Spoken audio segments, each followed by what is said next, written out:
എനിക്ക് ഒരുപാട് ഇഷ്ടപ്പെട്ടിട്ടുള്ള ഒരു ബ്ലൗസിൻ്റെ വർക്കുമായിട്ടാണ് കുറേ നാൾക്ക് ശേഷം ഞാൻ വന്നിട്ടുള്ളത്. അപ്പോൾ ഫസ്റ്റ് തന്നെ സ്ലീവാണ് മാർക്ക് ചെയ്യുന്നത്. സ്ലീവ് ലെങ്ത്ത് വേണ്ടത് 9 ഇഞ്ചാണ്. പക്ഷേ ആ 9 ഇഞ്ചും എടുത്തിട്ടുണ്ടെങ്കിൽ ബോർഡർ മാത്രമേ ഉണ്ടാവുള്ളൂ. അപ്പോൾ ബോർഡറിലാണെങ്കിൽ വർക്ക് ചെയ്യേണ്ടെന്ന് വിചാരിച്ചിട്ടുമായിരുന്നു. അതുകൊണ്ട് ബോർഡർ കംപ്ലീറ്റ് എടുത്തിട്ടില്ല. വർക്ക് ചെയ്യാൻ വേണ്ടിയിട്ട് കുറച്ച് പ്ലെയിൻ ഭാഗം കൂടി എടുത്തിട്ടാണ് സ്ലീവിൽ മാർക്ക് ചെയ്തിട്ടുള്ളത്. സാധാരണ ഞാൻ കസ്റ്റമേഴ്സ് റെഫറൻസ് തന്നിട്ടില്ല വെച്ചാൽ പിൻട്രസ്റ്റൊക്കെ നോക്കിയിട്ട് 1-2 ഡിസൈനൊക്കെ ഒന്ന് സമ്മപ്പ് ചെയ്തിട്ട് അല്ലെങ്കിൽ ഏതെങ്കിലും ഒരു ഡിസൈൻ്റെ എന്തെങ്കിലുമൊക്കെ എടുത്തിട്ടായിരിക്കും മിക്കവാറും വർക്ക് ചെയ്യുക. പക്ഷേ ഈ ഒരു വർക്കിന് ഞാൻ പിൻട്രസ്റ്റ് നോക്കിയിട്ടേ ഇല്ല, വേറെ ഒരു റെഫറൻസ് നോക്കിയിട്ടില്ല എന്നുള്ളതാണ് സത്യം. കാരണം ഇത് പെട്ടെന്ന് ചെയ്തെടുത്തിട്ടുള്ളൊരു വർക്കായിരുന്നു. പെട്ടെന്ന് ചെയ്തെടുക്കുക എന്നല്ല, ഈ ഒരു വർക്ക് ഞാൻ ഒഴിവാക്കിയതായിരുന്നു. കാരണം ഈ ഒരു ഏപ്രിൽ മെയ് മാസങ്ങളിൽ നല്ല തിരക്കായത് കാരണം എനിക്ക് ഒട്ടും സമയമില്ല എന്ന് പറഞ്ഞിട്ട് ഞാൻ ഒഴിവാക്കിയിട്ടുള്ളൊരു വർക്കായിരുന്നു.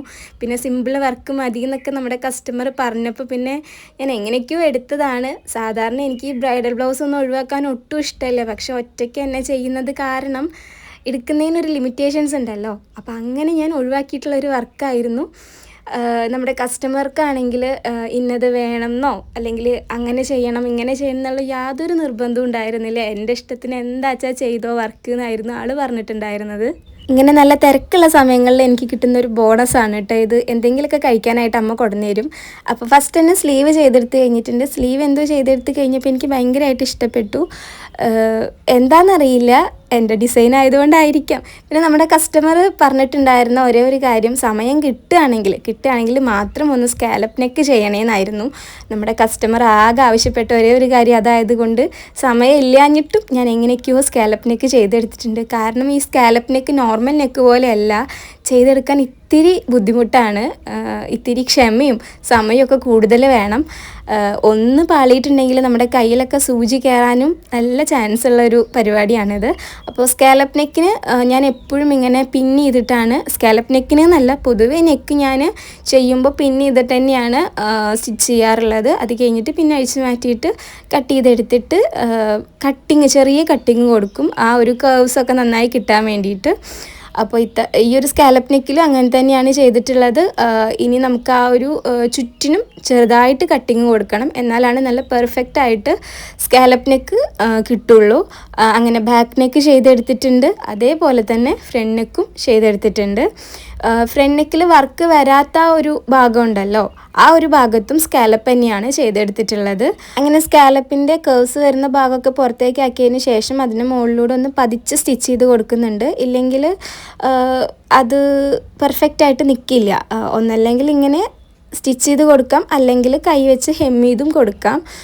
ഞാൻ സ്റ്റിച്ച് ചെയ്യാണ് ഇത്തവണ ചെയ്തിട്ടുള്ളത്. പിന്നെ ബാക്കിലൊരു ബെൽറ്റ് കൊടുത്തിട്ടുണ്ടായിരുന്നു. ആ ബെൽറ്റ് ഞാൻ വിചാരിച്ചു നമ്മുടെ ബ്രൈഡ് വന്നിട്ട് നോക്കിയതിന് ശേഷം സ്റ്റിച്ച് ചെയ്ത് കൊടുക്കാം എന്നുള്ളത്. ഈ ഒരു വീഡിയോ എടുക്കുമ്പോൾ പോലും ഞാനത് ശ്രദ്ധിച്ചിട്ടില്ല. പക്ഷേ ഇപ്പോൾ എഡിറ്റ് ചെയ്യുമ്പോഴാണ് ഞാൻ എൻ്റെ മുഖത്തേക്ക് സൂക്ഷിച്ച് നോക്കുന്നത്. എന്താ ഞാൻ ചിരിക്കാത്തതെന്നാണ് ഞാൻ ആലോചിക്കുന്നത്. പക്ഷെ ഉറക്കമില്ലാഞ്ഞിട്ടും അടുപ്പിച്ചിരുന്ന് വർക്കൊക്കെ ചെയ്തുകൊണ്ടാണെന്ന് തോന്നുന്നു ഞാൻ ചിരിക്കാത്തത്. നമ്മുടെ ബ്ലൗസിൻ്റെ സ്റ്റിച്ചിങ് ഒക്കെ കഴിഞ്ഞിട്ടുള്ള ഫൈനൽ ഫോട്ടോസും വീഡിയോസൊക്കെ ഞാനിവിടെ കൊടുക്കുന്നുണ്ട്. ഈ ഒരു ലുക്കായിരുന്നു വന്നിട്ടുണ്ടായിരുന്നത്. ഞാൻ ഇതുവരെ ചെയ്തിട്ടുള്ള ബ്ലൗസിൽ ഒന്നുകൂടി പെർഫെക്റ്റ് ആയിട്ട് വന്നിട്ടുള്ള പോലെയാണ് എനിക്കിത് ഫീൽ ചെയ്തത് കേട്ടോ. അപ്പോൾ നിങ്ങൾക്ക് എന്ത് തോന്നുന്നു എന്ന് മറക്കാതെ കമൻറ്റ് ചെയ്യണം. ഈ ഒരു ബ്ലൗസിൻ്റെ കളർ കോമ്പിനേഷനും പാറ്റേണൊക്കെ ഇപ്പോൾ ഭയങ്കര കോമൺ ആണ്. എനിക്ക് തന്നെ ഇത്തവണ ഒരു 3-4 ബ്ലൗസ് ഇങ്ങനത്തെ ഒരു പാറ്റേണിൽ വന്ന് കിടക്കുന്നുണ്ട്. ഈ ഒരു ബ്ലൗസിൻ്റെ സ്ലീവിൽ എനിക്ക് ഏറ്റവും ഹൈലൈറ്റ് ആയി തോന്നിയത് ആ ഒരു റെഡ് ക്രിസ്റ്റൽ ബീഡ് കൊടുത്തതാണെന്നാണ് കേട്ടോ. അപ്പോൾ നിങ്ങൾക്ക് എന്ത് തോന്നുന്നു എന്ന് മറക്കാതെ കമൻറ്റ് ചെയ്യണേ.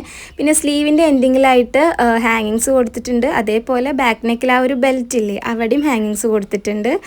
അപ്പോൾ നമ്മുടെ ബ്രൈഡിൻ്റെ കുറച്ച് വീഡിയോസ് ഞാൻ നമ്മുടെ ഈ ഒരു വീഡിയോ എൻ്റെ ലാസ്റ്റ് ആഡ് ചെയ്യുന്നുണ്ട്.